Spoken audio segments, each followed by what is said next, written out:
Thank you, Mr. Speaker. I call Dr. Kennedy Graham. Thank you, Mr. Speaker. This bill seeks to change New Zealand tax law, specifically the Income Tax Act 2007, around gains from income in overseas companies and gains by foreign investment in New Zealand companies. The main changes are threefold. First, it relaxes what is known as the thin capitalisation rules. These rules are designed to deny interest-related tax deductions to multinationals that use debt as a way of avoiding a tax liability here.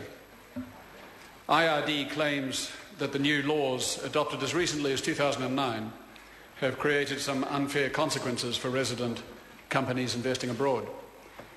Secondly, it extends the active income exemption to New Zealand businesses operating offshore and rationalises international tax calculation methods. This brings New Zealand into line with overseas practice, freeing companies here from a tax cost they do not face elsewhere. And thirdly, it removes a 2% tax or levy on bond issues for non-resident investors. And this follows one of the recommendations of the Capital Market Development Task Force. It effectively lowers the cost of raising funds from offshore. So what is the likely fiscal cost of these changes in terms of lost company revenue? They are estimated to be somewhere around $15 million in the first instance, $10 million in the second change, and $5 million in the third, that is to say $30 million all up.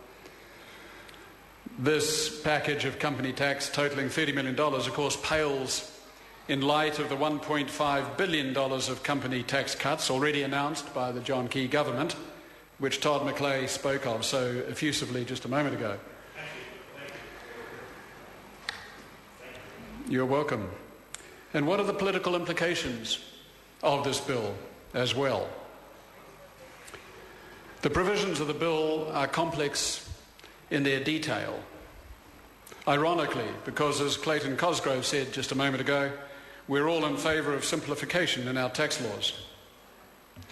But most of them involve a similar kind, generally a broad trade-off, as the Green Party said in the first reading. That is, lower company tax revenue versus the risk of company emigration offshore. This creates a problematic tension between a race to the bottom with company tax breaks, in a race we cannot win in the long term, or the loss of tax revenue and jobs as companies move offshore, motivated by tax reasons. Each of these cases is slightly different, so we may support some measures while not supporting others. We shall vote for this bill in the second reading, but as a general principle, we should not support the slow erosion of our tax base for unquantifiable theoretical gains. Better to understand our natural advantages and play to them, while simultaneously extending our efforts abroad in international forums to agree to satisfactory environmental, labour and tax standards. The question is, I call Raymond Ho. Thank you, Mr.